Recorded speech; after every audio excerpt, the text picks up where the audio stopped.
क्या show off कर रहा हूं कि भाई तूने एनुअली बताई ना, मैं भी एनुअली कैलकुलेशन करके आया। तो मैंने एनुअली कैलकुलेशन करी 10% ऑफ 100 यानी 10, यानी तेरा 2 साल का अमाउंट बनता है 110 प्लस 10 यानी 120। फिर तेरे थर्ड ईयर की कैलकुलेशन करी मैंने और बोला 10% ऑफ 100 यानी 10, यानी तेरे 3 साल का अमाउंट बनता है 120 प्लस 10 यानी 130। क्या हर्ष मानेगा? क्या लगता है, मानेगा क्या? पक्का बिजनेसमैन है वो, मानेगा क्या? पक्का है तो नहीं मानेंगे। सही बात है। अबे पता है हर्ष मुझे क्या बोलेगा? देखो सुनना, हाँ मैं आपसे आपसे नहीं पूछ रहा हूँ क्योंकि मुझे बोलने दो। हर्ष मुझे ये बोलेगा सर ठीक है, मैं मानता हूं आपने मेरी इस बात का और इसका फायदा उठाया। मैंने 10% कह दिया, आपने 100 रुपए उधार लिए, आप निकले चालाक, आप 10% बार बार 100 का लेते गए।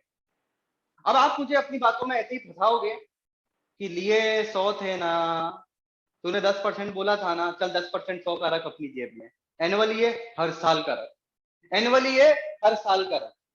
हर्ष मुझे बोलेगा सर ये तो मैं जानता हूं आप मुझे यही बोलोगे। हर्ष मुझे क्या बोलेगा सुनना, हर्ष मुझे क्या बोलेगा ध्यान से सुनना। वो मुझे बोलेगा ठीक है आपको ऐसा करना है ना, चलेगा, इधर 110 क्यों रखा आपने, इधर 110 क्यों रखा, इसका जवाब दो, आप भी तो टीचर हो। तो मैं बोलूंगा अरे वो पिछले साल का यहाँ पर एंड हुआ ना, इसलिए यहां रखा 110।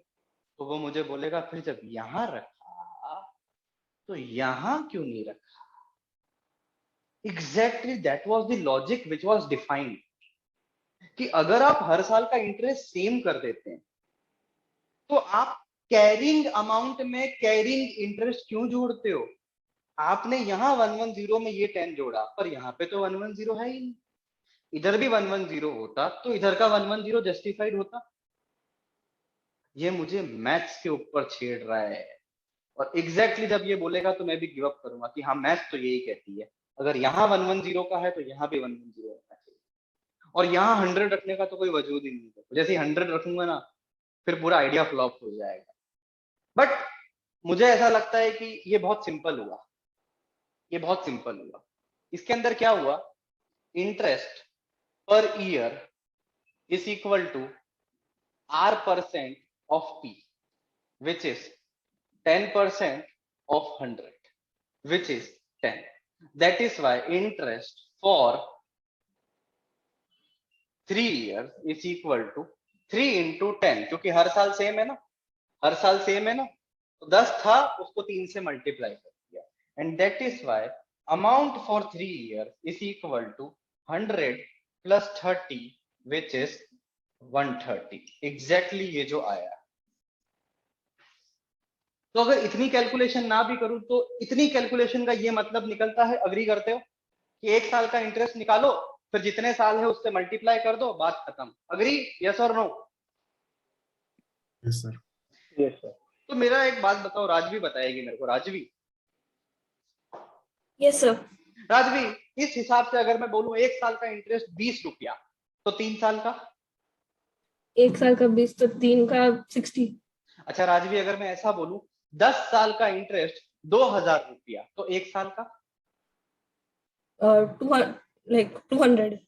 इसका मतलब राजवी ये कहना चाह रही है कि 1 साल का पता होगा तो कितनी भी साल का निकाल के मल्टीप्लाई कर दूंगी, और अगर ज्यादा साल का पता होगा तो उतने से डिवाइड करके हर साल का निकाल दूंगी। Am I right Rajvi? Yes sir. Does it seem very simple? Yes. इसीलिए इसको क्या बुलाते हैं बेटा? Simple interest. एग्जैक्टली। किसी ने पूछा सिंपल इंटरेस्ट को सिंपल क्यों बुलाया, तो राजवी ने आंसर दे दिया। 1 साल का पता होता है, 10 साल का पता पड़ जाता है, 10 साल का पता होता है, 1 साल का पता पड़ जाता है। करना कुछ नहीं है, डिवाइड और मल्टीप्लिकेशन करना आना चाहिए बच्चे को, तो सिंपल ही हुआ ना।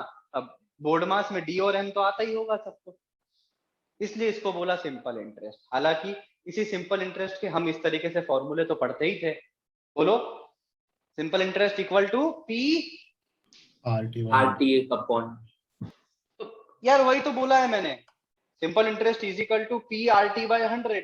ये देखो ना कहीं ये हो गया आर पी, यानी आर बाय 100 पी, और ये हुआ है टी से मल्टीप्लाई। तो आप देखो तो ये 30 लाने में यही तो है, पी आर टी बाय 100। मुझे लगता है 30 लाने में यही तो हाथ हुआ है।